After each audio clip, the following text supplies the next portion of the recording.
Mr. Pickett lived with his two sons, Simon and Patrick, in a nice house with a nice garden and a nice car in a nice garage. Inside the house was his wife. "Hurry up with the breakfast, dear," he called every morning, before he went off his very important job.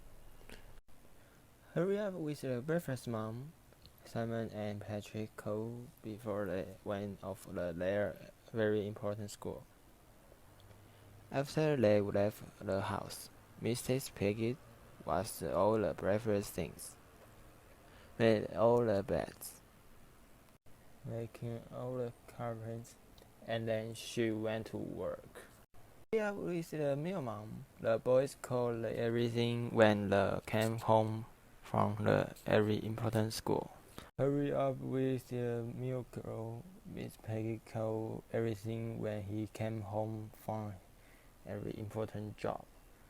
As soon as they had eaten, Miss Peggy washed the dishes, washed the clothes, did the ironing,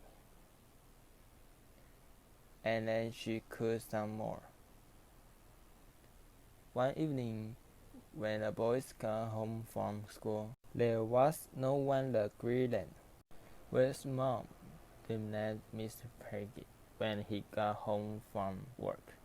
She was nowhere to be found. On the mantelpiece was an envelope. Mr. Peggy opened it. Inside was a piece of paper. "But what should we do?" said Mr. Peggy. They had to make their own meal.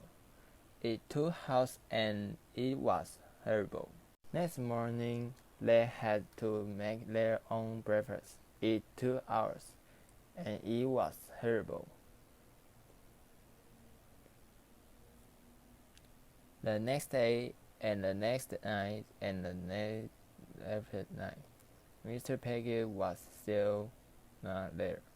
Mr. Peggy, Simon, and Patrick tried to look after themselves. They never washed the dishes. They never washed their clothes. Some the house was like a pigsty.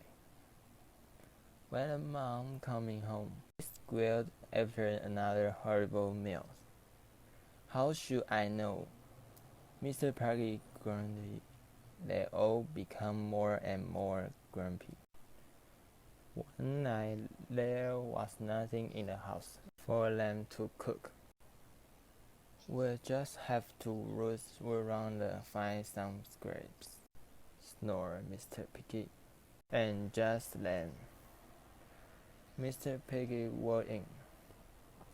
"Please come back," said Netflix. So Mr. Piggy stayed.